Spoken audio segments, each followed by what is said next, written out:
Nobody tells you that the hardest part of leaving the military isn't leaving the military. It's leaving the people, the tribe. And for a long time, I didn't think anything could replace that, and I was wrong. I found Wonders of the First at a really strange time in my life. I'd left the military. I thought I had everything that I wanted, but I was lonely in a way that's really hard to explain unless you've worn the uniform. And then one night, I sat down at a table with a group of strangers, and somewhere between the cards, the dice, the counters, and the conversations, I stopped feeling like I was doing life by myself. And not because I was trying to relive the glory days of the military, because I was finally like I was part of something again. And ever since then, I've wondered something. Was this feeling unique to me? Or could another veteran find it too? And today, we're gonna find out. Our next guest, between all the deployments, the training, the friends, loss of life, we're gonna see exactly he has what it takes. Welcome to Visage Roulette. Let's roll.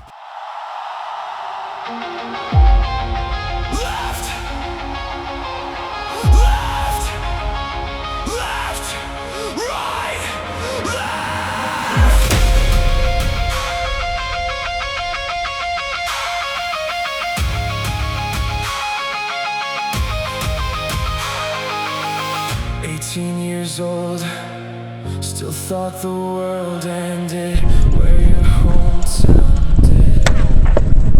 One just got into a little tick here. Had some guys on the cornfield shoot an RPG at a fuel truck. They didn't know we were sitting over here. Joe and Cox up on the ridge line opened fire on them.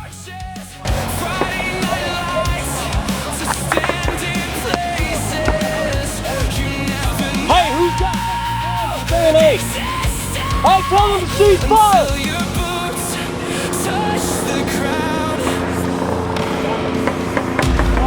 Hey, tell them to cease fire! If they're firing on the road, they're firing on their own fucking guy!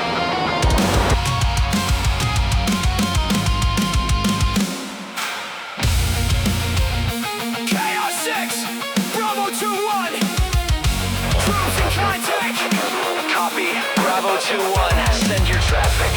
Taking effective fire, returning fire, holding our position.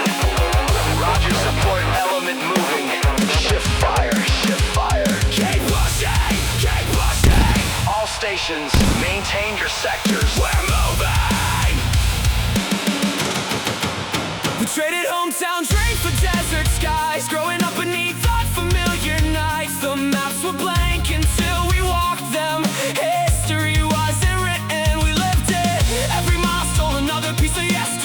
Every sunrise, that's another price to pay. When fear came calling, we answered together. Strength isn't never falling, it's standing back up, because your brother needs you beside you. We left as boys, we came back changed, still carrying memories we cannot explain. Different faces, different names, the bond between us forever remains. Strength, honor, duty, pride. No matter where life takes us, we never walk alone. Some of us came home smiling, some came home quiet, some still fight battles nobody else can see. People thank us, but they'll never know the weight of the names we still carry. The roads may end, the mission may change, but the Brotherhood never fades.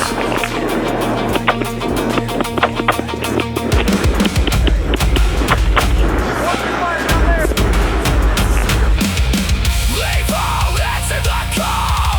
Stand your ground, give your all. When everything around you falls apart, be the reason your brother makes it home. So you got to see a really cool intro video for somebody who has been near and dear to my heart for a very long time. Not only did we go through high school together, but he also motivated me to become a better version of myself. And who I would love to introduce to you guys today is somebody that I know as Bobby. Some folks know him as Corporal Gaylor. A lot of people just know him as simply as Bobby Gaylor. Bobby, welcome to the show. Thanks for having me, man. Bro, this is great. Thank you for inviting me into your home, man. Yeah. You're welcome anytime here, man. That's not what Harry said, your wife. So I came all the way from Virginia to interview in the wheat fields of Kansas. I hope there's not a tornado that pops down here. But both of us being Oklahoma boys, I think we could handle and know what to do during a tornado. For our folks at home, I know you, brother. A lot of them don't know you. But if you could, man, let's kind of open up the door and kind of who are you, man? Appreciate the intro. Yeah, man, absolutely. Yeah, so just like you mentioned a moment ago, like Oklahoma boy, you know, spent most of my life growing up in Southeast Oklahoma, you know, very, very small town running through. Now, were you born in Oklahoma? Oh, yeah. Okay, so I was born in Cali, so I'm a little bit different. Yeah. Okay. Yeah. But we spent a lot of time. Oh, you know, yeah. We grew up together. Yeah. Did a lot of stuff. Spent time like, you know, fishing, like hunting, doing all that kind of stuff. Dating each other's girlfriends. Dating each other. That's an Oklahoma thing. No, it's not. Yeah. But graduated from Colgate, Oklahoma. I got into computers like pretty early, you know, in high school. Did like an apprenticeship on the side, but there was always this thing like running around out in the woods. Oh, man. You know, camping, just, you know, dressing up in dark clothes and sneaking around in the dark playing tag, right? Running around, fighting with your cousins and friends. Yeah, boxing and car washes. Man, we slugging each other. It was crazy. Yeah.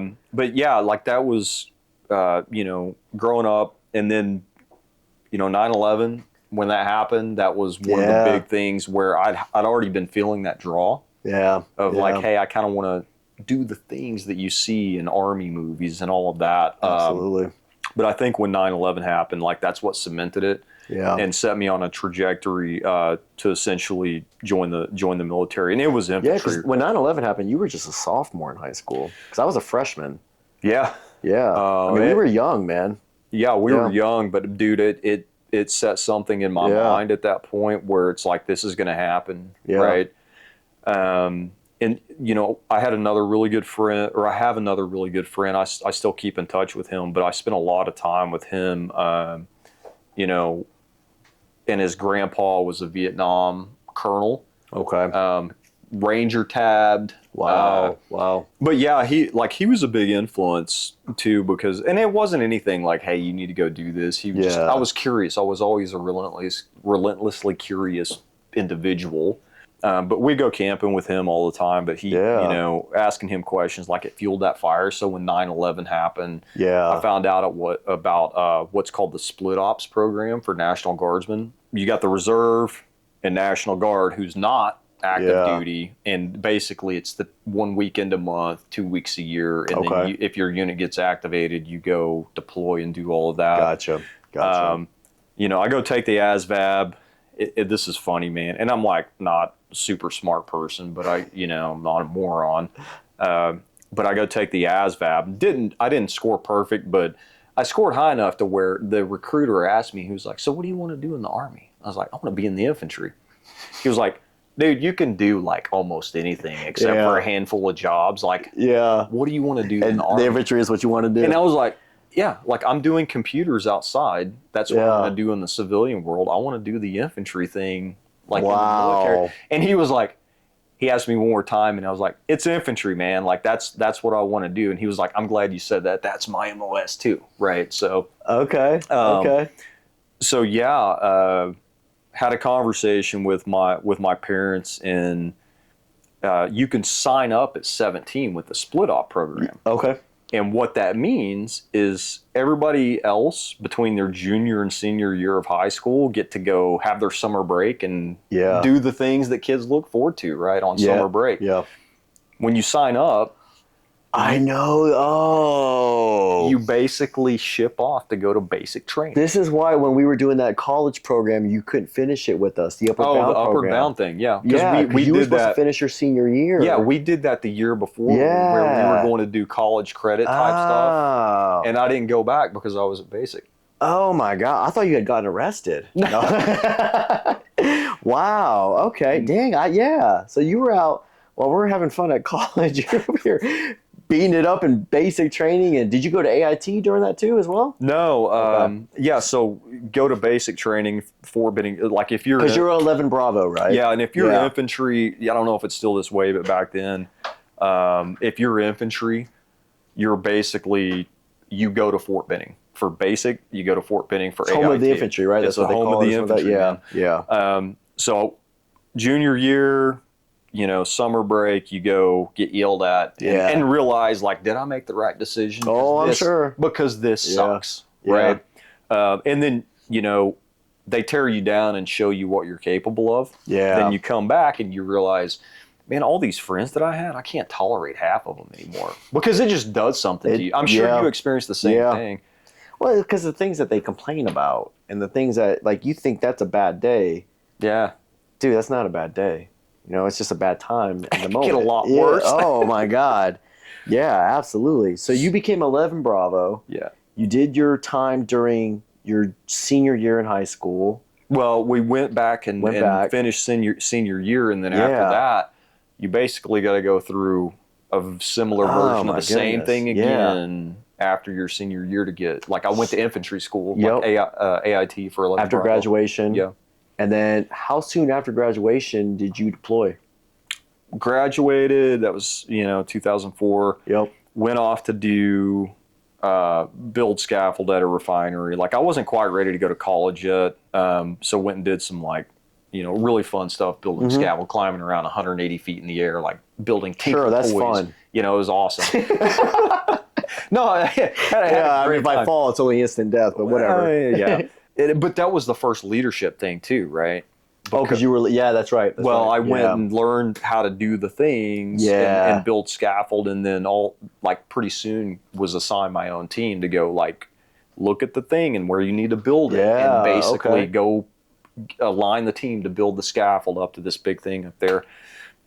So that was 2004, and then I probably within a year and a half, my unit got activated. And wow, man! And basically that kicked off pre-mobilization training, where hey, you guys are going to Afghanistan. Wow, we're going to it was Camp Shelby, Mississippi for that mission to do pre-mobilization and get certified and signed off to say, hey, you guys are mission ready to go. And then that was 90 days. And then we were basically on a plane flying to Afghanistan. Holy cow, man.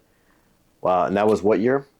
2005. 2005-ish? Yeah. Okay. And then, and what operation was that? Operation Enduring Freedom. Operation Enduring Freedom, man. Wow. Holy cow, dude. So, and what that means for a lot of folks at home is Operation Enduring Freedom, there was still a lot of war left to be fought during Operation Enduring Freedom. I had initially I was too fat to join the Air Force. And the Army, I remember I got a phone call from the Army and my recruiter I don't remember his name. And he was just like, is Warrior Gallo there? And I was like, well, this is Nick Gallo. He goes, yeah, son, but let me ask you a question. How did that sound? And I was like, me being a fat, overweight kid, sounded kind of cool. And so that's how the Army got me initially. And then I was actually going to, I don't know if you remember Patrick Jackson or not. He took me to the McAllister drill, Ada drill. And I used to do Ada drill out there with those guys. And then I lost a lot of weight during my junior year to senior year. And then my cousins had come back from Fallujah and Ramadi. Yeah. And they told me, Nick, you're smart enough to not join the Army, because I had also signed up to be 11 Bravo. And upon graduation of AIT, I was going to get a $25,000 sign-on bonus. And I was like, yep, that did it for me. And I ended up changing my mind, and I joined security forces initially. And I think it was one of the smartest decisions I ever made, because thank God for folks like you who want to go and do the things that you did voluntarily.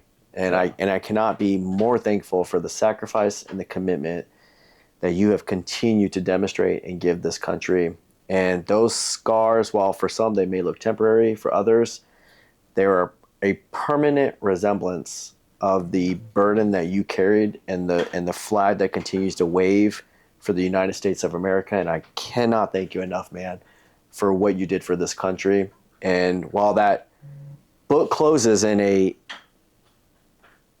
on documentation, doesn't ever really close in your mind and in your heart, man. Yeah, man. Yeah, I appreciate it. And that's what a great way to put that. Yep. The book closes, but in your mind. Because I still think about all those experiences to this day. Yep. You miss them, like you look back fondly on them. Oh, look yeah, back man. on some of them, and you're just like, what an idiot, you know? Yeah, oh yeah. And your experiences obviously are I mean, the places that you went, bro, I have never even heard of before in my life. I'm like, that's not a real country. That has to be a tabletop made up country. Like, and no, they're real places, you know? So the first time that when I deployed, it's like, you're going to Bagram Air Force Base, you know? For you, it's like, I'm going to the middle of nowhere in a 2x4 fucking shed, and that's where it's going to be spent for the next 12 months. Yeah. Bagram was the entry point. It was not the destination. I will tell you, of all my deployments, Bagram was the hardest one for the mission set and the things that we were exposed to. But it was the best living conditions that I ever had. You go to what was it? McDonald's? They had a McDonald's there. Oh, they didn't have McDonald's. It was Taco Bell or Pizza Hut or something. They had some small restaurants. They were super small, but yeah, I think they had a pizza. I never really ate because we never got back in time for that kind of stuff. But I think they had like a Pizza Hut maybe, something like that. But I do know like when I was in Jordan was the worst for living conditions. Yeah. Kuwait. At the time that I went, Wi-Fi didn't exist. Dude, it was so hot in Kuwait, man. Oh, my God, bro. But, I mean, I would rather take that than to go walking up mountain trails for hours on end. No, man. No. Like, I guarantee you, like, if you... you probably did some of that, maybe not to the extent of me, but being out in the open, in the wilderness, and just like, hey, it's me, my guys, my gear, and like something bad may happen, it may not, but like you're out just walking and doing, you know, the grunt things. Yeah. I freaking loved it, man. Well, that's why they pay you guys the shit not so big bucks. Before we get started, brother, there's something that I want to give you, man. I usually do this at the end of the episode, but I want to do this at the beginning of the episode, and it's just a patch to my channel. You believed in me when I wanted to start this channel, and you were my first interview for this. And I can't thank you enough, man, for being a part of Wonders of the First Military Edition. And while it's not necessarily Wonders of the First solely, it's about bringing that sense of tribalism, feeling that commitment to being a part of something bigger. And I want to bring that experience that I had to other veterans who may be having a hard time. I'm not saying you're having a hard time. Yeah. But it's about something that when we hang up the uniform for the very last time, some folks, that's all they've ever known. And to me, that patch that symbolizes something that while we may wear a mask and we may show a certain version of ourselves to the outside, on the inside, there's something that could be very hurtful that we're going through. And to try to get over that, that's what the community is all about. Yeah. And so that's what that patch means to me. And I can't thank you enough for allowing me into your home to do this interview, brother. Yeah, man. I super stoked. Like, I appreciate it so much. Absolutely, man. Like, we've talked, and I see what you're trying to do with your channel, man. And like, even outside of the military part of this and what you're trying to explore is awesome. Like, it tickles so many parts of my brain, right? Yeah, like, it's the gaming part, it's the card game part. But now you're bringing in something that I never really thought about, which is veterans and gaming in that community. Yeah. And man, that totally honored to be here as your first guest for this part of it. Brother, thank you so much. Before we unpack everything, though, are you ready to play a little bit of Wonders of the First? Let's get to it. Let's do it, brother. All right, man. Okay, so from what I understand, Bobby, this is the first time that you have played this game, correct? You know about this game. Yeah, it's the first time you played it. Yeah, I know about it.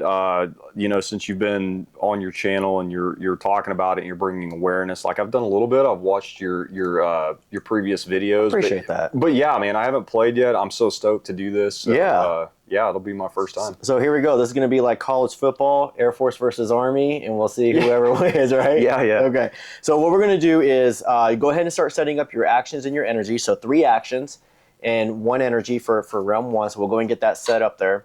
Okay, so 3 actions, and then you said 3 energies? Or and one energy? Yeah, and then you'll take your deck, and your deck will go over there by your dice right there. Okay. All right. And then what we're going to do is we're going to go ahead and we'll just do a roll off, and we'll just use the D6 here.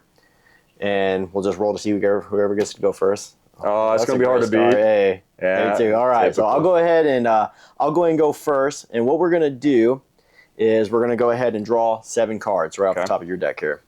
1, 2, 3, 4, 5, 6, and 7. Do you need me to help you count? Oh, man. Oh, you're not a Marine. That's yeah.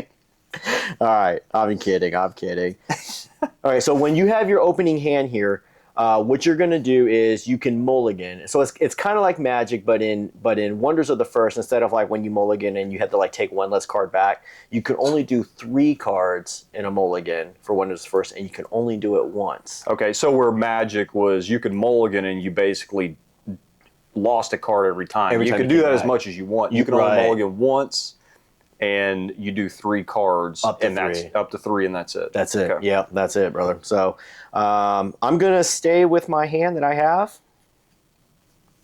I have no idea what I'm doing, but we'll see where we go.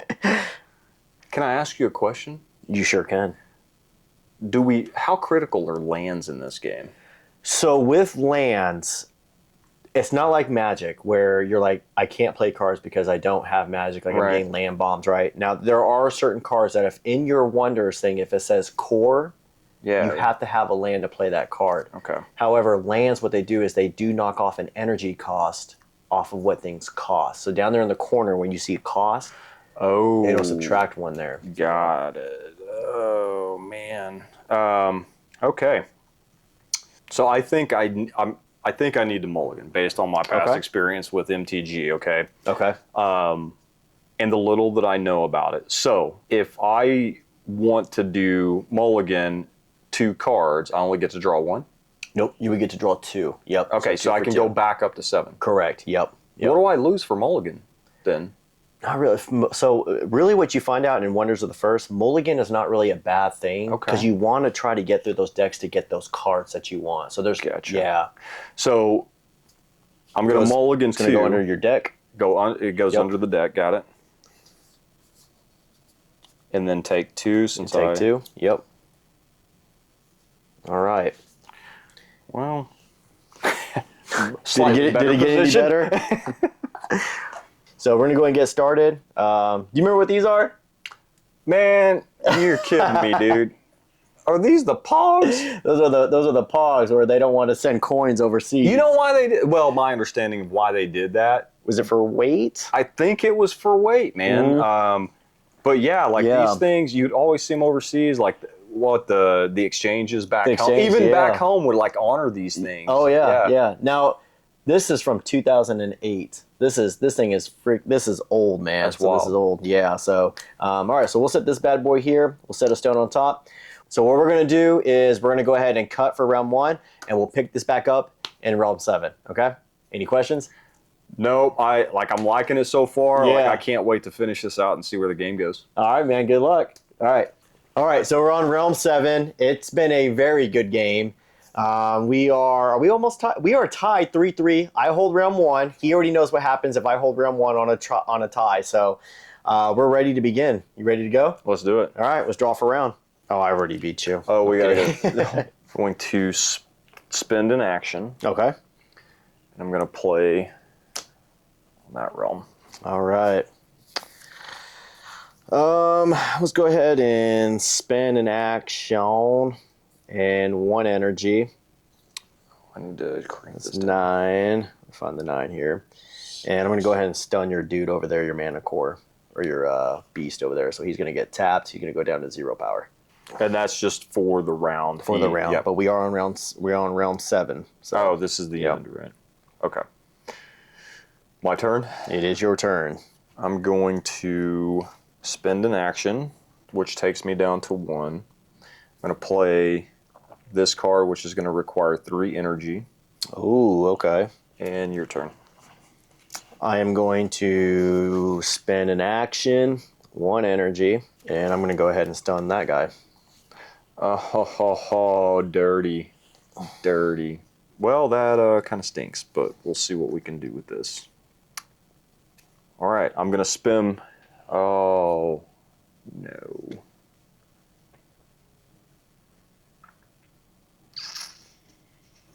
I think you won. You still got some lands, right? You got one land there that's not tapped. Oh, okay. So you still got an extra action there.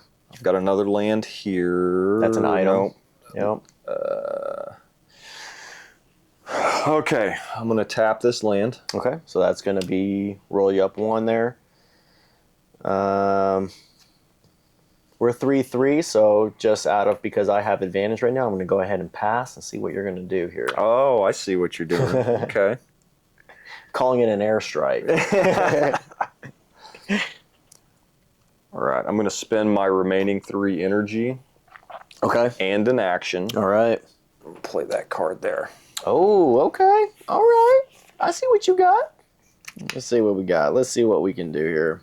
Feels like the game's coming to an end. It probably is. Let's go ahead and I'll pass. You pass again. I'm going to pass again. Because I still got advantage right now, and you got one more action left. Okay. Well, I'm going to spend that action. I don't know. This feels meaningless. You can tell me that. But I'm going to play another land. Okay, you can do that. That removes my action, right? It does. Okay. All right. I'm going to pass. Okay, and I'm going to tap that land. Yeah, you can do that. So it was kind of a useless action, right? Yeah, but that's actually not bad because is this Horde 3? Oh, it's Horde 5. Okay. If you had 5, that'd have been a really good move. Yeah. But you probably would have, if you had 5 So if it was a stones, Horde 3, it would have been good. It'd have been really great. I'm going to pass again. All right. The only thing I can do is attack. That's probably what I would do. Yeah. So I'm going to attack and take that stone. What I am going to do is I'm going to go ahead and harvest all my lands now. Oh, is this where it is? So on this one, I get to harvest, reveal the top card of your deck if it's a Thowin, other than bury it. So it is a Thowin. Okay. So I got 2 there. I'm going and bury that. I don't care for that card. So 2. Did you have to bury it, or do you? Yeah, I didn't want it. Same thing with this one. There, that dude is. I'm gonna leave him on top actually. So that's 3, 4. So I'm gonna gain 4 energy here. So that's gonna put me up to 5. Oh, okay. All right, it's back to your turn. That was actions. Yeah, 4. I gain action. Sorry, did I say energy? I meant actions. Okay. I gain 4 extra actions every time I tap. So now that puts me at 5. All right. So now you got the runway. You're gonna pass me out of this game, aren't you? So it's still your turn. I don't know if you have anything in here that you got a tap ability on. I don't think I have anything. So that's taps, and then you get to kill something with 2 power, with 4 power or less right now. So I'll let you roll that back. You can go ahead and kill something with 4 power. I don't think it really matters. Just I need to take something off the board that you could threaten, right? So 6. Let's see. I think I'll kill this guy. Yeah. All right. Because you did it last time. You killed one of my. You did kill one of my flyers the last time. Yeah. Okay. All right. So it's you can pass, or I don't really think there's anything else much you can do. I got to pass. All right. So what I'm gonna do is I'm gonna go ahead and play. Yeah, it's gonna be I'm gonna play this girl here. It says portal a target non-merfolk wander in this realm to this realm. Well, I don't have anybody in this realm to do it, so it doesn't do anything. So it's gonna be a 4, and it costs me 2 energy. So that's gonna bring me down to a 6 here. All right, it's back to you. Pass. I'm gonna go ahead and swing here. That's gonna bring me down to 3. I'm gonna take that stone back, and that's basically gonna solidify the win right there. Oh man, I thought I was doing so good. You were doing good, man. You were doing great, good, and man. I got worried. The only thing that I would have done differently is knowing that you had those big players there. I would have probably started flying your dragon back this way. Oh, yeah. So let me look. Let me look. Dragon scared me a little bit. If it previously attacked this round, put it to flying. Yeah. When this attacks, you may move it to the adjacent realm. Yeah. So attacking him more, like just attack the blank realm and then move start him. working him back that way. Oh, Drop your big old dudes back in the. I would have been able to fly him over, take that. Yeah. Dude, that's a critical mistake. Hey. Yeah. It is what it is, man. Yeah. It was a good game. You've never opened up a pack in Wonders of the First, right? Mm-mm. I want to be your first person. No way. Yes. So when I first joined this community, There's a guy out there. His name is Moop. He gave me my very first card, and it was a promo card. And I want to be the first one. Well, it's not. He didn't give me a pack, but he was the first one to give me a card. I want to be able to give you your first set of cards, and I want you to open up your first set of cards. I want that to be for me as my token of saying thank you for playing a game with me, man. Appreciate it, man. Yeah. So if you want to, maybe you hit it big. Let the camera see what you might get here. There's a story or something out there, right? Like there's only one card that's been made. Yeah, so it's so those are stone foils, and for the most part every card has like a 1 of 1, but the big one is the Emma Shockbite. Yeah. And allegedly the lead designer Brian Tinsman on this, if you get the 1 of 1 Emma Shockbite, he's got a bounty on that card for $25,000. 25 grand. 25 grand. Yeah. That's from what I'm told. Apparently nobody has gotten it yet. All right. Well, hopefully it's in here. Yeah. Well, it won't be in that because that's a Call of the Stones. So this is the most recent set that came out. So Existence would have that. So go ahead and flip that bad boy over and see what you hopefully you pull something good on this one. This is the first time I'm seeing the back of the card because you've got your sleeve. You've got them sleeved out, right? That is awesome. Yeah, that's true. You have not seen the back of these cards. Yeah, that is such great artwork. That is too funny. All right, what do we got? We have a Flame Crest Monarchy Sentinel, Power 1, cost So 3. we'll just, if you want to just like drop them there so our folks at home can see what you're playing there. There you go. Yeah, that's a good card. Okay. Especially in sealed. We got a Morgan Widowmaker Wraithspire, Power 4, cost 4. What's the black called? Umbra thing. Okay. Yeah. Yep. All right, and then we got a... So that's a token card. So you flip that one over, and that's a token on the other side of it. And when we do when we get done doing this, Bobby and I actually went to a game store called, what was it, the Pink Elephant? The Pink Elephant. Great game store, by the way, here in Kansas. And we were able to buy some play bundles, and we're going to do a in-house sealed event with his kiddos, him, and a buddy of ours. And we're going to have our own little self-tournament, and we'll go into tokens and what that means when we go into that stuff. Okay, so, awesome. Yeah, yep. Yeah. So we'll just call this one out as a land token. Yeah, right? yeah. Yep. All right. Man, the artwork is great. Oh, this looks shiny and foil. Is that... Oh, did you get a common foil? Dude, A foil here? is that... That's a foil. Holy cow! What? That's, is that... Oh, my God, guys. He just pulled a Drajor Bola. Holy cow. What, is that it's good? A foil, dude. Is that good? Yeah, that's really good. Let's see what this card does. On play and tap free, create a story token. Okay, we'll get into the tokens. In the or adjacent realm.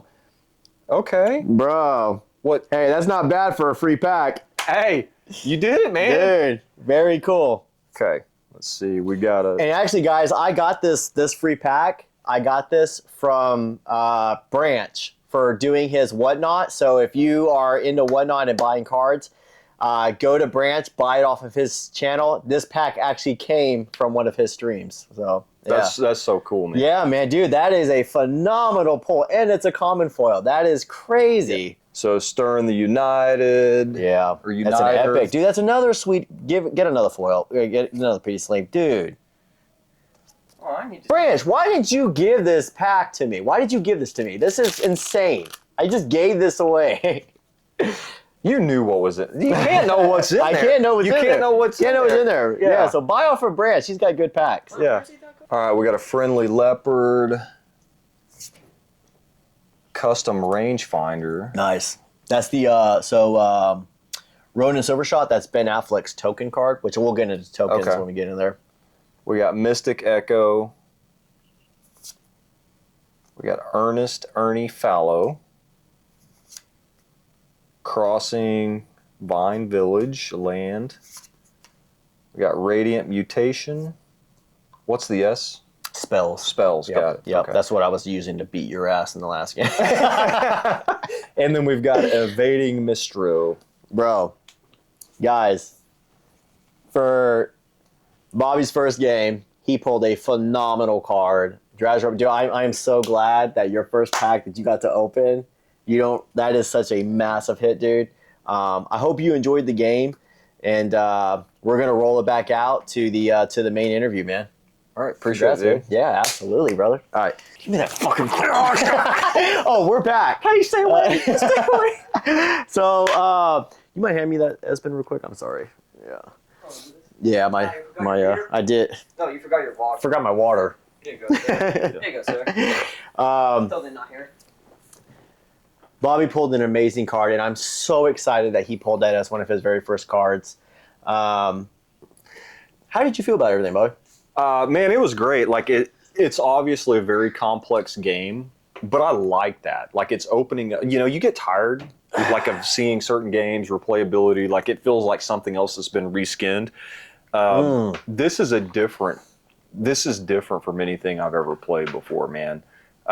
So yeah, I've got a lot to learn. I think actually I'm going to start diving into it, and I'm just going to say that getting this thing, and after you've explained like how rare or kind of hard that is to get, I'm going to have to go look up Branch. I'm going to have to go figure out like what's this guy about. I'm going to go do some research on that. But yeah. I appreciate it, man. This is awesome. Yeah, absolutely. And his Whatnot stream, especially if you're first getting into it, and the way that Call of the Stones kind of rolled out, for a really low price point, you can really get a lot of good cards really quickly through that. So fantastic, dude. How did it feel playing this game, and how does it relate to your military experience, to the experiences that you've had growing up through life and going into the military and your time in the military?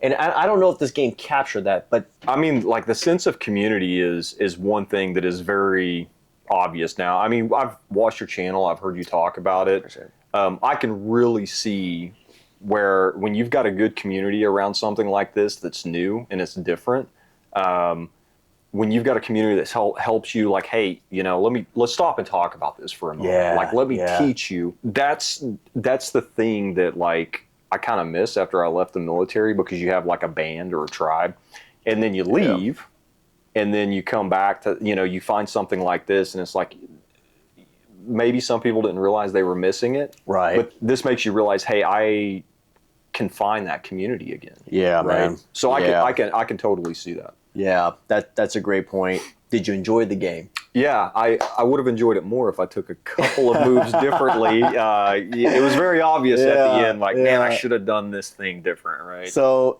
go Air Force, 1-0 Air Force against the Army. You know what Army stands for, right? What? Air Force rejected me yesterday. Yeah. And boys, I represented the Air Force today. But you started in the Army, so. You have played RPG games before in the past. You've played D&D. Yeah. And part of playing D&D, or any really good role-playing game that involves us gathering around a table, sharing the stories, involves creating a character. I know who you are. The audience is starting to learn who you are. But when playing a tabletop game, you've got classes, right? You've got rogues, you've got warriors, you've got paladins, you've got bards, wizards. What was that one class that really spoke to you? It's always been, I keep gravitating back all the time to like a rogue or more of an assassination type character build. Okay. I've played them all, or most of them I would say, but I keep going back to a rogue or an assassin type. Bobby was essentially almost a track star in our high school. I mean, it was a small high school, but he was really good at track. He was really smart. He was always if there was a computer problem, it was like Bobby can figure it out. And in a small town in Oklahoma, he might as well have been Bill Gates there. It was. So we joke around and say for being the Army, right? But Bobby truly was like a rare breed of infantry soldier, especially when it comes to computers. And you've had a phenomenal career post infantry.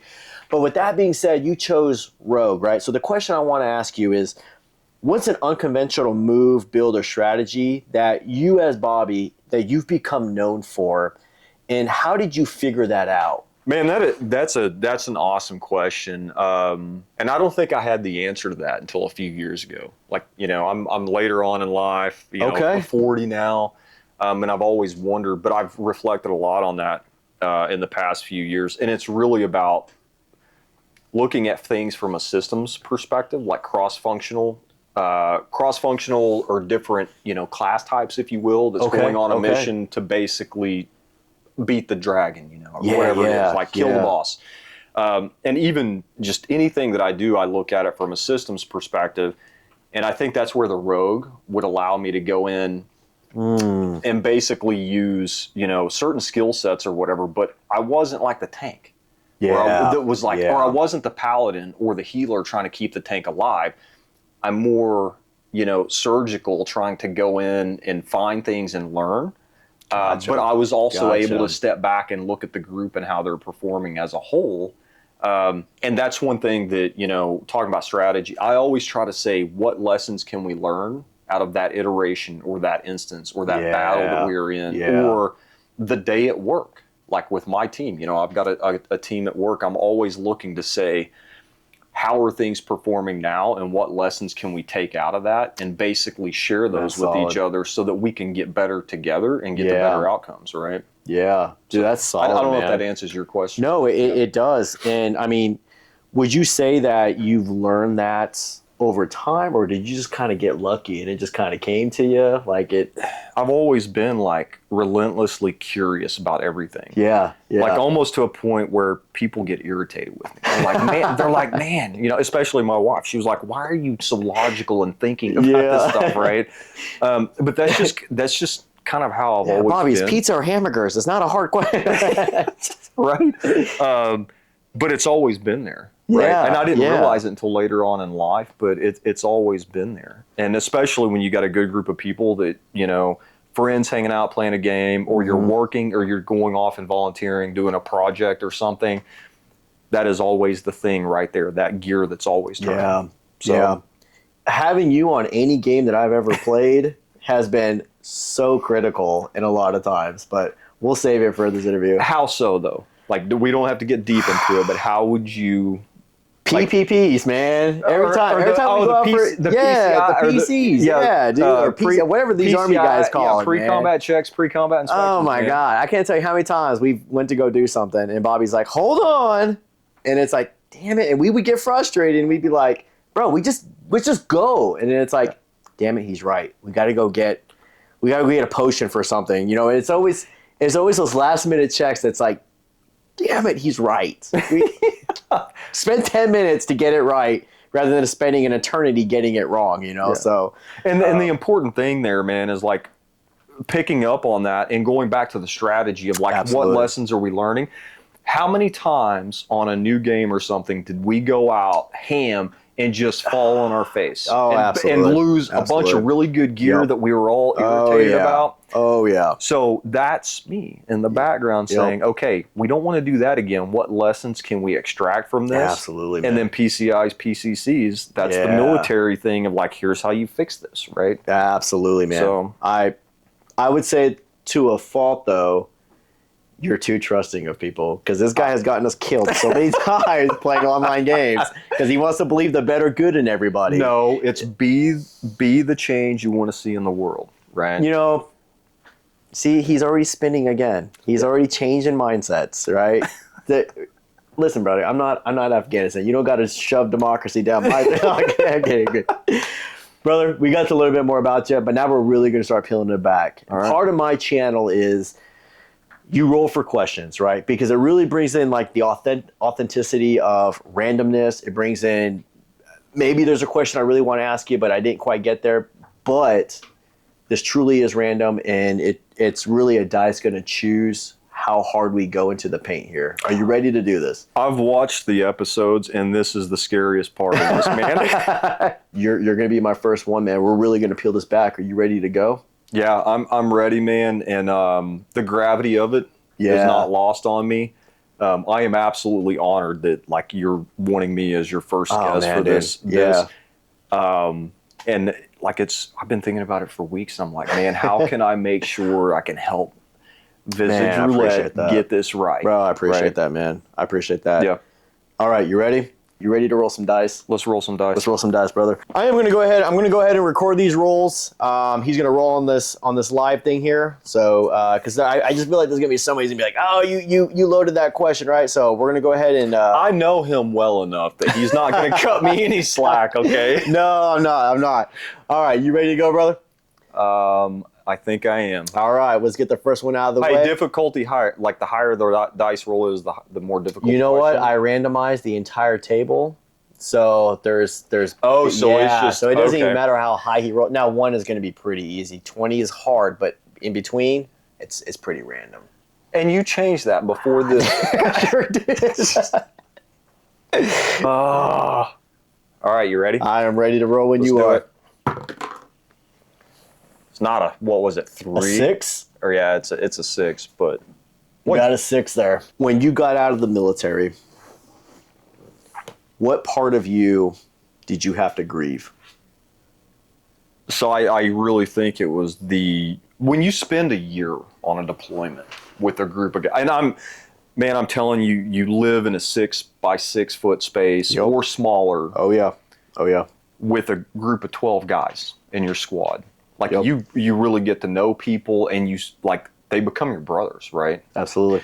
And then when you leave, you can go back to the unit and you still have that brotherhood. You have those interactions. Yeah. But when you leave the military, man, it takes a lot more investment and energy, and sometimes it's just not possible to keep in touch with them. But that's what I really lost, man. That was the part that I knew it. Yeah. Right. I was losing that brotherhood, and it was going to be something that went away. So I mean, that's one thing that comes top of mind, is like having to deal with that. Yeah, man. Absolutely. And how did you grieve that though?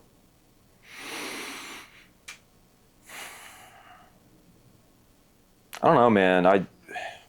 Maybe I don't process it the best, but Miller Lite and yeah, I don't know. Like, just focus on work, focus on the kids, focus on the family.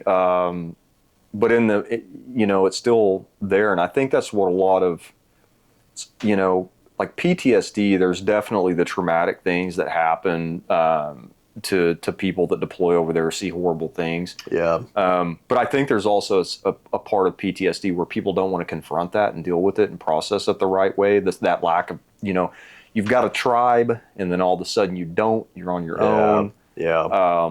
To me, I dealt with it by focusing on family work. Yeah. Trying to work through it, and over time you just find a new way of showing up every day, waking up, going to work, doing what you need to for the family, and then staying in touch with those brothers as best you can. That's cool. Right. Do you stay in touch with those guys still? Yeah, not as much as I should, but there's guys. My driver over there, Zen Master. We spent a lot of, because on one of my second tour, I was a gunner, and anytime my squad leader was out on TCing a mission, like leading that mission, he was like, our truck will be in the front. Bobby's the gunner, Zen Master is the driver. We got to know it, and if they go off and dismount and go deal with the mission and do stuff, you sit in there and you talk to each other. Right? You're pulling security. Yeah. We spent so much time together, just like bored out of our mind, right? Talking about like how much do you stay in touch with them? Not as much as you should, but there's been years where I don't go, but every time we do reconnect with each other, dude, it is the biggest, like, hey brother, how are you doing? A big backslapping hug. Like, and no it's time like, was ever missed. and no time was ever Yeah, missed. That's the relationship that's built in those scenarios. When was the last time we even got together, man? It's been months. Yeah. It's been months since we've seen each other, like in person, but yeah. I got to the airport and I was taking a piss and he came up behind me and helped me. No, he came up behind me. I was like, oh shit! Like he's hit I didn't expect him. But it was like we just grabbed my bags and we walked out. But I hadn't seen him in months, and it was just like, yeah, dude. Let's.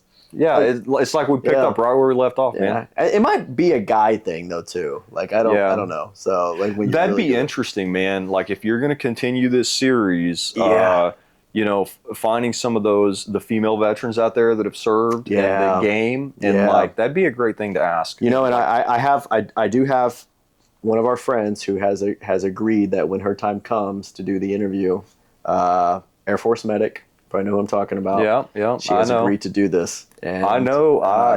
she will be a really good interview. And if you're watching at home, you agreed to it. She's also an actress now too. Really? Yeah, she's been doing some small time actressing stuff. Good for her, man. Yeah, she's been really killing it. She has a phenomenal story. And ready to move on to the next question? Let's do it, man. All right, man. All right, we're ready for roll number 2. Ready? We're ready. Here we go. 14.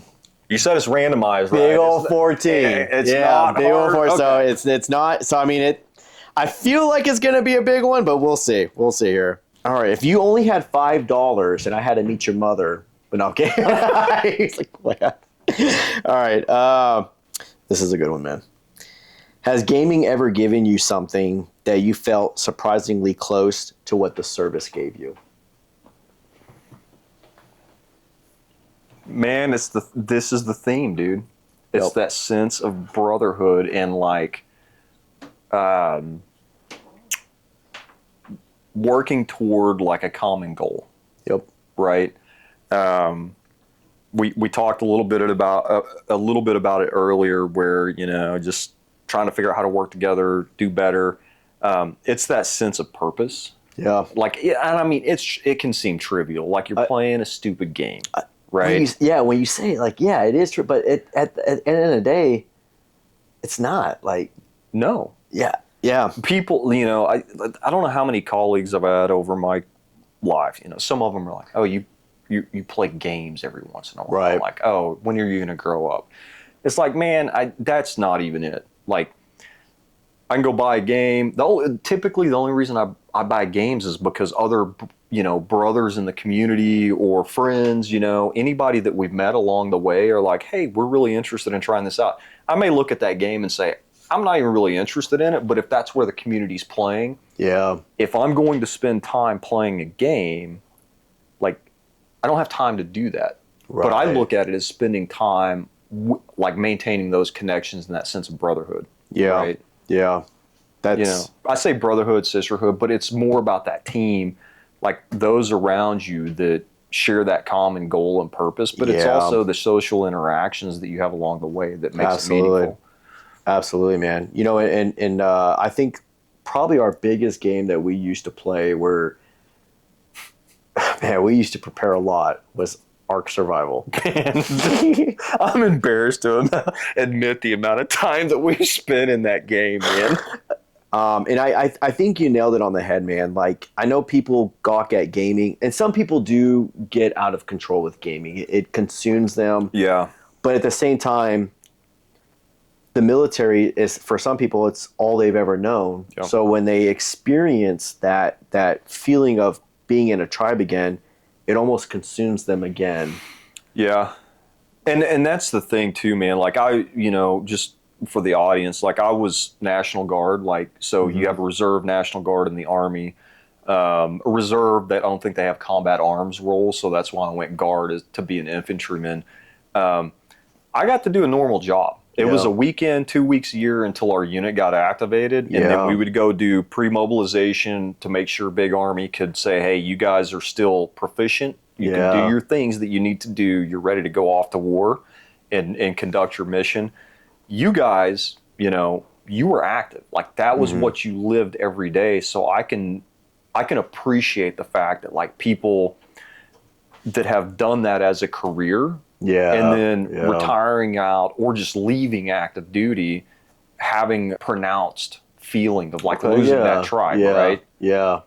No, I mean, for real, especially when it's a 20-year service commitment. And no, for sure, man. You ready for your third roll? Let's do it. All right, man. Let's do it. I'm ready when you are, brother. All right, let's do it. 17. 17. Big old 17. Gertis, you'd be proud of his roll in here. All right. I like the interview, by the way, Gertius. Did you watch it? Yeah. Hell yeah, man. Hell yeah. That seems like a really good guy. Dude, my very first tournament, I remember I wrote to Gertius and I was like, hey man, I'm really nervous about this. Like, I've met with Taliban commanders, I've done source handling, and I was nervous for those, but I will tell you, my very first one is for the first tournament. I was so nervous, man. Like, probably more nervous because I didn't really know what I was doing. And when you're doing a military role, you plan, and you feel ready for it. You know, right? So So with the Gurtias, I can tell you that dude is a cool dude. Yeah, I love that episode. By the way, that's the that is the kind of community that I'm like, there is something special here with Wonders of the First. Yep. Especially when you have a good figure like him, and then you interview him, and it's like, that's a really genuine good guy. Oh, absolutely. And I had never met him until that day. Awesome. I didn't know who I was getting who came through that door. Yeah, and I was like, oh, okay, yeah. So So like, let's say if that was a Call of Duty conference or something weird, and you had a guy come up, or if you went up as an up and coming creator on with their own channel. And you were like, hey, can I interview you? Call of Duty community, 9 times out of 10, you'd be like, man, I don't have time of day for you. Or something toxic, right? Absolutely. Yeah. Yeah. No, you nailed it on the head. So you rolled a big 17. Oh, here we go. What's a moment of joy or laughter that came out of nowhere during the service or after that you still hold on to? Joy or laughter? Dude, I was out of the military by the time I had you. He's over here going. So his son's back here helping us with cameras, and he's pointing me. Okay,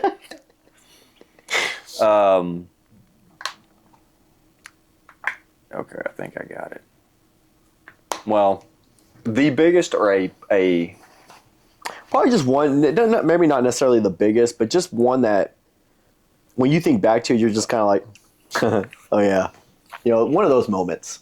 So, on the theme of gaming, something that just gave me a laugh out of nowhere. I mean, we'd try to spend our time, however, like our downtime, basically, you go on a mission, you eat, you work out, and then there's a lot of just being bored out of your mind. Absolutely. Right? Absolutely.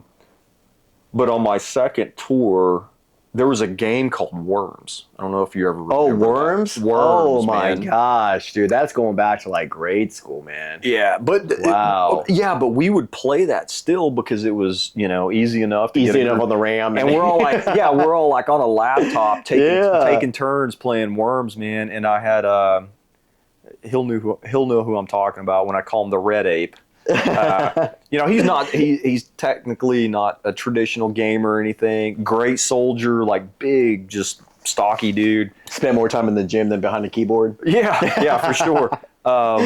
Great dude, super great human being too. Yeah. But he would come in and like play Worms with us. He's like, hey, Bobby, what are you guys doing? Playing Worms. Come over here, Red Ape. Play with us because he had red hair. Oh, okay. Guy was so hairy. Looked like he had a sweater, man. You tap him on the shirt, and you're like, man, it's poofy. Stellar human being, man. Did he sleep upside down for free? Stellar human being. Yeah. Right. But yeah, his name's Bogene, but he'd come play with us. Yeah. And we would go play Worms, and he was trying to figure this game out.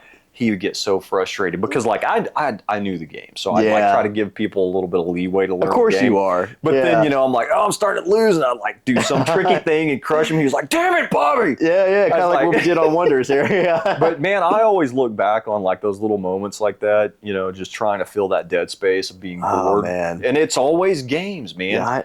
Yeah, you work out, you eat, you go on a mission, and it's like, damn it, we're here for a year. What else is there to do? Like, you can go organize rocks, sweep dirt, do whatever. But it's like, typically you're watching a movie together or playing a game. And but yeah, Bogene cracked me up playing games with him sometimes. That's phenomenal, man. Like some of the, I mean, I've had my fair share of going out to clubs and having fun, but it seems like all the funniest moments and the times that I've had with my friends has been behind a screen playing a video game or around a table playing a role-playing game. And it's amazing how we can build that sense of tribalism and that moment of like, it's either imagination or it's like, man, thank God for really good game masters and video game creators that they create this moment that lasts, maybe 5 or 10 minutes at most. And it creates a lifetime. Because when was that Red Ape? How long ago was that? That tour was 2009 Wow. to 2010, I think. And I mean, we had like we had our 15-year reunion where we just went out to a lake around here and got as much of it, like as many of the original group back, you know, and he came out, he's doing really good. But man, it was that same thing. Like everybody shows up, you give each other hugs, man. And it's not like, if it's the Army, you guys probably kissing. Oh, I guess the Navy. No. No, but it's one of those things. Like there wasn't a single person that was like handshake or a light hug. Like it was an embracing, man. We haven't seen each other for years, bro. That's like how the hell have you been? How's the family doing? You know what I mean? That's great, man. That's great. And I think a lot of that is, you know, we're so busy. You know, some of us live really close around here to each other, but we're just so busy. Yeah. We're not playing games together like we are, right? You know, or some of the other network of friends that we hang out with. Games could probably help that, but it's just a balance of time and like, you know. I agree, man. So I agree. You were talking about, you know, the tribe and feeling that sense of brotherhood. Have you ever read the book Tribe by Sebastian Junger? I have not. Now I feel that I should. I think I've got a copy I keep in my office at work, and I may have an extra on my bookshelf over there. But I'll get you a copy of that. Yeah, it explains a lot of, you know, how, you know, young men in particular, but I think young individuals, especially serving in the military, what's going on, like in the thinking, in the mind of how that sense of brotherhood and tribe forms. You know, and I definitely, your book suggestions are complete trash. No, I'm kidding. They're actually really good. I mean, you introduced me to the Men, the Mission, and Me. The Mission, the Men, and Me. The Mission, the Men, and Me. Yeah. And it was a fantastic read. So anything that you're recommending, dude, I'm all about it. So yeah, you ready for your fourth roll? Let's do it, man. Let's do it, man. I'm ready when you are. All right, here we go. 12. A big old 12. All right. Is there a moment you'd replay, something that you would go back to and do differently if you could? Yeah, I'd go back and play that one card differently, so I would have won that game. Yeah, I'd go back and replay that pack I gave you. Let me ask you a question to kind of lead up to it. Yeah. If you could do joining the military differently, would you have still joined?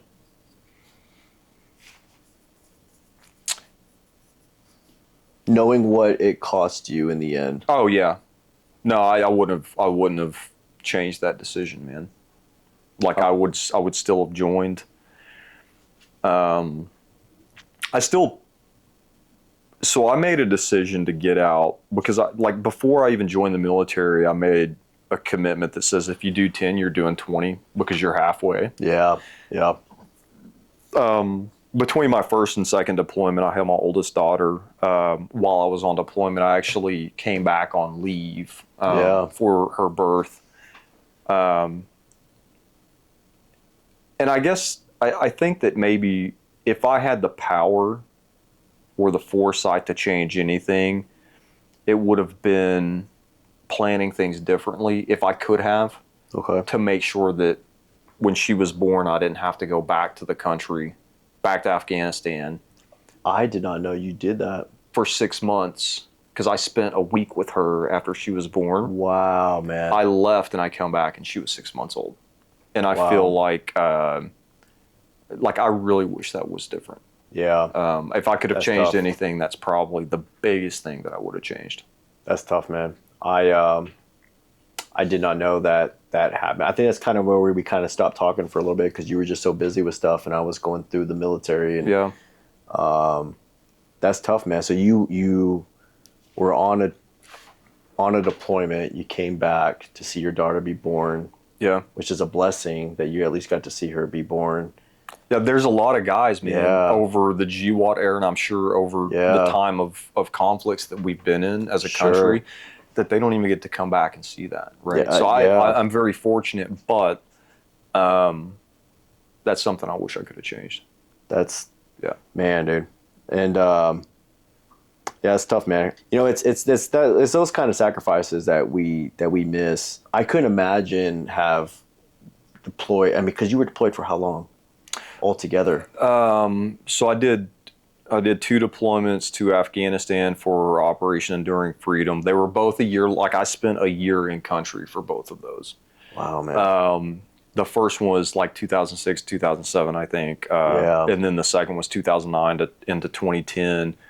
But I mean, there's months leading up to that, especially if you're reserve or you're guard, to go through pre-mobilization, get recertified by Big Army to make sure, like, you know, nasty boys or whatever they call the National Guard. Like the unit that I grew up in, you know, Oklahoma, like they acted like active duty. You know, you stood, if you went up and talked to an NCO and you weren't at parade rest, like sergeant, like somebody was going to be on you saying, you don't talk to an NCO like that. But yeah, you know, you get recertified. That's like anywhere between 60 and 90 days, depending on the time frame, but you're away from your family doing that. For sure. It's easier because you can call, you have your cell phone talk and everything, but you're still away, right? Yeah. But yeah, it was 2 years in country. And then you've got a demobilization or, you know, post-deployment type thing where do all your medical stuff, all that. And that's anywhere between a couple weeks to a month. And then if you've got training, because if you're guard or reserve, you know, while you're on active duty orders, that's the prime time to try to get your training in. If you want to go get schools. So like after my first deployment, I came back to Colorado. We were demobbing, but they sent us out to Warrior Leader Course, which used to be called PLDC. And it's basically it's the school that you have to go to when you start getting promoted up to become like an NCO. Like that's the primary Army school for NCO training. So I came back off my first tour, basically flew out to go to Warrior Leader Course for 2 weeks, flew back, and like, you know, I didn't get to see my family. I could call them. Oh my gosh, man. But basically go do that before you end up, you know, going back into the civilian life. But it was like, a month. So 3 months up front, a year in country, you get 2 weeks of leave in there. And then you come back, spend a month, you know, post-deployment, and then you finally get to go home. Oh my gosh. So what does that look like for the Army? Like you just drink a lot of beer and shoot guns or no? Yeah, we blow stuff up, you know, you throw boom rocks. Come up with some really cool jodies. Something a little bit different, as I was, while you were upstairs, I was kind of poking around your house doing some OSI-nisms, and I found... Look at you being a special agent again. And I found a really cool Commendation medal that I want to read for the folks back at home, and I kind of want you to walk us through it. Oh, man. So, Corporal Bobby J. Gaylor, for gallantry in action on 8 October 2009 during a complex ambush in the village of Shamia in the Alashang district of Laghman Province, Afghanistan. Corporal Gaylor demonstrated outstanding leadership and courage under enemy fires by returning accurate fire with his M4 while maneuvering his team to a safer position. Corporal Gaylor's professionalism and dedication to duty are in keeping with the finest traditions of military service and reflects great credit upon himself, the 1 of 6 Kansas Agribusiness Development Team, the Kansas Army National Guard, and the United States Army. Now, to me, this sounds impressive, but I don't feel like just reading this paragraph that it took less than a minute to read really does it justice. Yeah. Could you walk us through this? Yeah. So it's really not that impressive. It's kind of just doing your job. It makes it sound way bigger than it really is, but please. Please. I think I actually, in the beginning of this video, there's sections of my video that show that ambush happening. Yeah. So walk us through it, brother. What happened? So to kind of level set for a moment, on that mission, it was the 1 of 6 because it was it went all the way up to the president, where they had to strategically change the way that we were approaching some things in Afghanistan. Okay. Before it was like, hey, you know, Poppy, is funding the Taliban. That's the revenue stream where they're basically waging war. Okay. So we're going to go out and just slash their, cut down their poppy fields. Well, what do?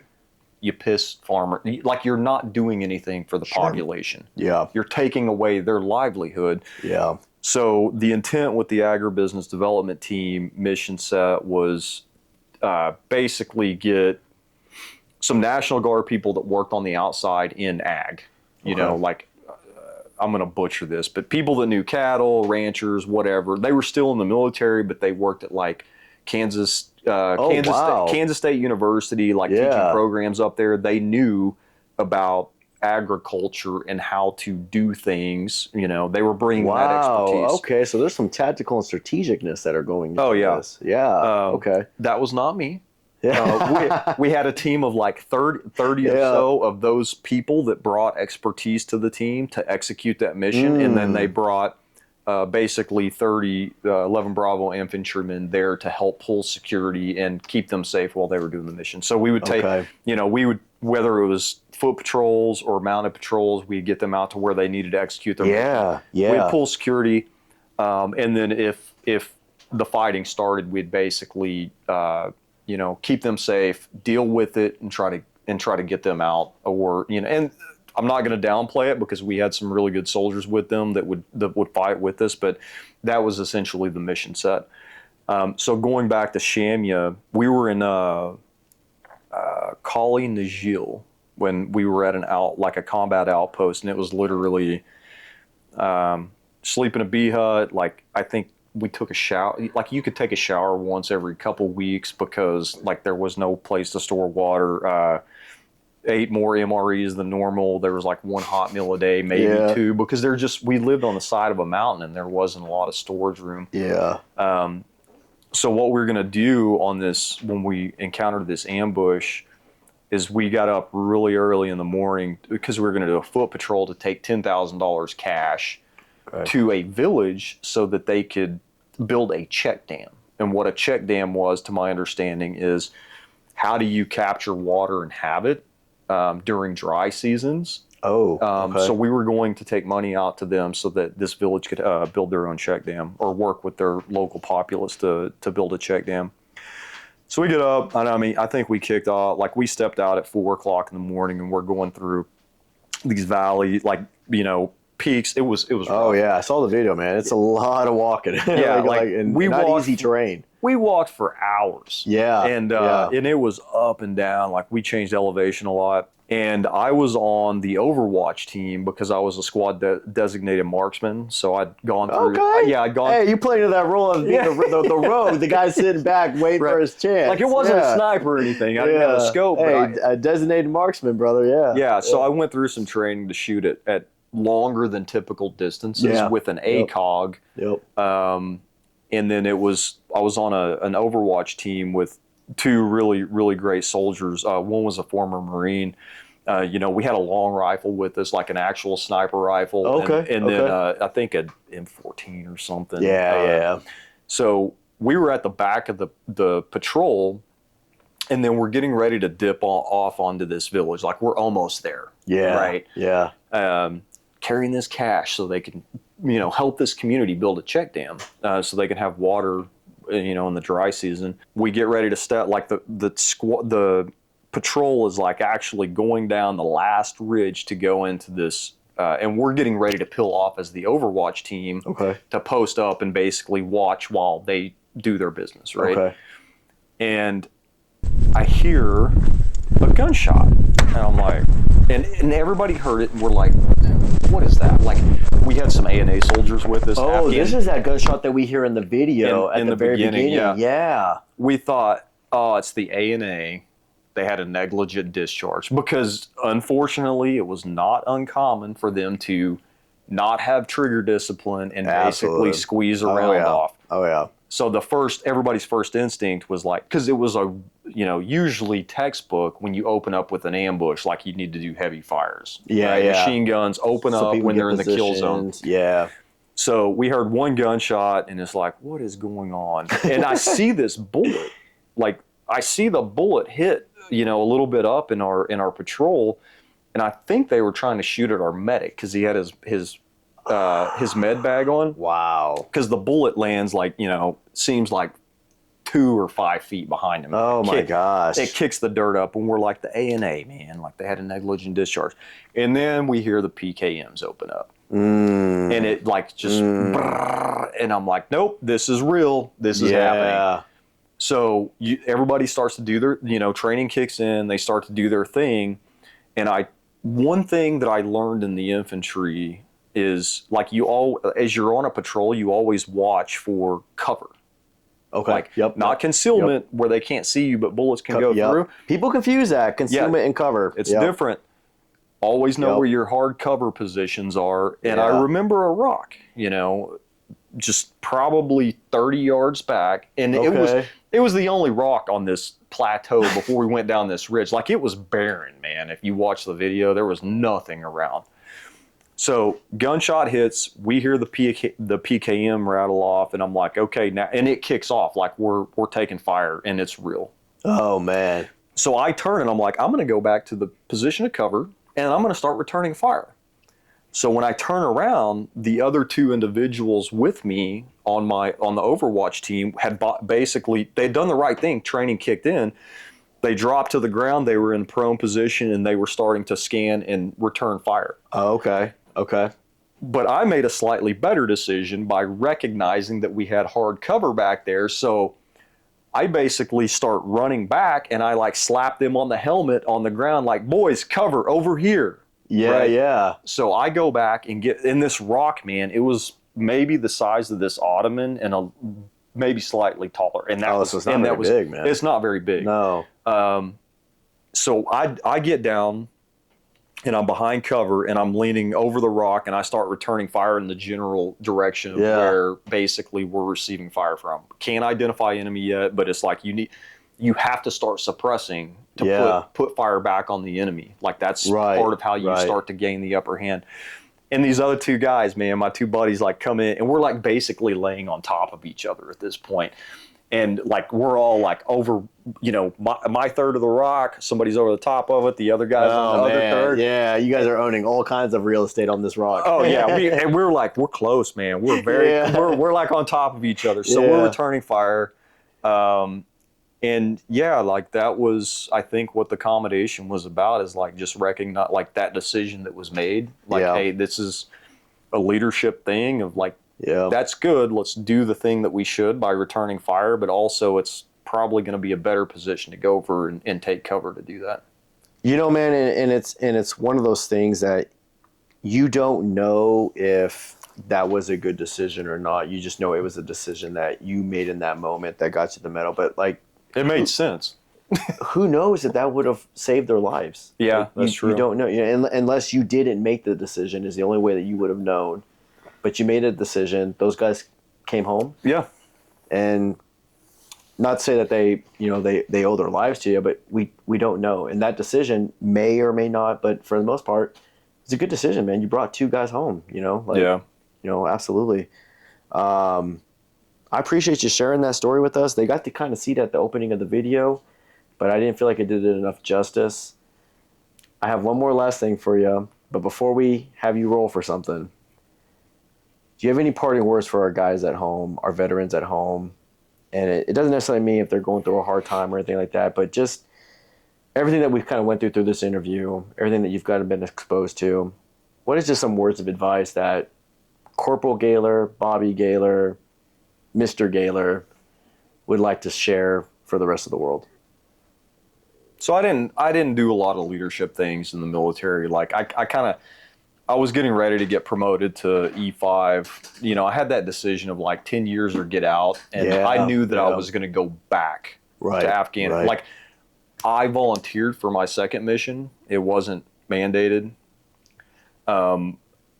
But I made the decision to get out. But there's been a lot of leadership opportunities in my civilian career where I've been able to like tap into that and use it. And I think it's been hugely beneficial to my civilian career, especially, from a leadership perspective. But with that being said, like I'm not a prophetic or a professional with advice or anything, but, ask, with the question that you asked, first and foremost, like, man, if you're struggling and you're in a bad headspace and a bad spot, especially because it's very close to me. Like it hits really, hits closer to home than people realize with suicide. Yep. And you know why. Yep. Reach out for help, man. Know the VA's there. Yep. Call your buddy. Like check on your buddies if you know that they're having a hard time with it. But, you know, so first and foremost, but even outside of that, like if you're missing that sense of community, like don't dwell on it. Yeah. Like don't wallow in that misery, like seek mechanisms. Gaming, you know, if you've been a former gamer or whatever as a vet and you're in that bad headspace and you're missing that sense of community, wonders of the first, you know, if you play, especially if you've got card game history, like go check it out. Yeah. It's been demonstrated so far to me that it's a great community to be a part of. But even if it's not card games, man, and you've still got that gaming background, like we've played so many video games, non-card types that help build that. Dude, you were the one that started the channel, and how many friends have we picked up along the way that we still keep in touch with, man? Yeah. Like Tank, you know? I know, yeah. Tank and Slater and Lexi. All of them, man. Yeah. We've played with them for years, but that's the sense of community where I think it can help fill that hole that people are missing. You know, and even if you're an adult like us. Yeah. There's still, you know, you can make the time. It may only be an hour a month on a Saturday or whatever with your crew, but like it changes and it gives you that connection. Like it changes your mindset and it gives you a connection back to that sense of community. Absolutely. You know, and it's kind of funny because like we talk about gaming, and I'll be honest, I don't even know Slater or Lexi's real first name.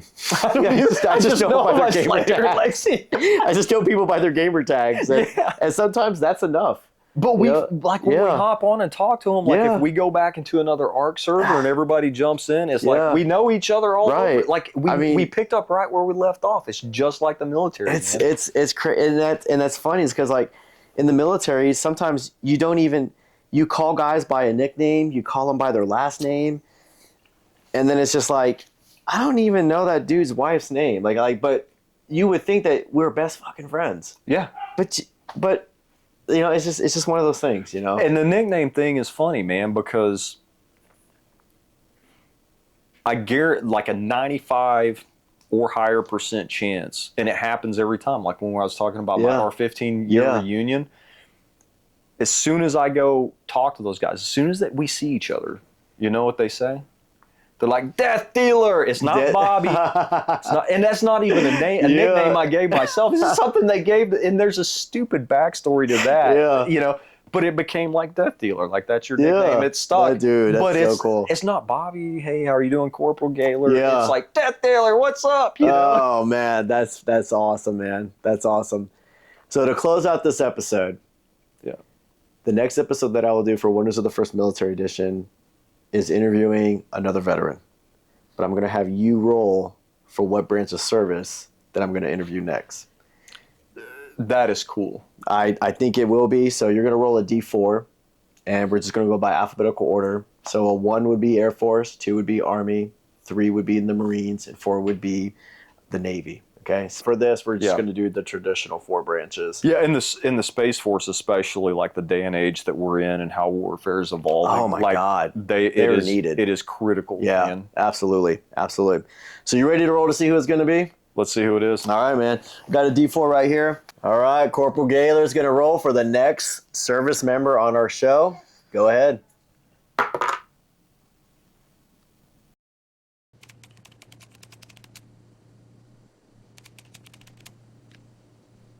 When I left the military, I thought what I'd lost was gone forever. I was wrong. It just looked different. And sometimes finding your next tribe starts with something as simple as pulling up a chair. That's what Military Edition is all about. Not just gaming, not just the interviews, an invitation. An invitation to sit down, share a story, roll some dice, open up some realms, meet someone new, and maybe discover still belong. Bobby, thank you. Thank you for trusting us with your story. And thank you for pulling up a chair. I'm Visage Roulette. And this is Winners of the First Military Edition. And I'll see you on the other side.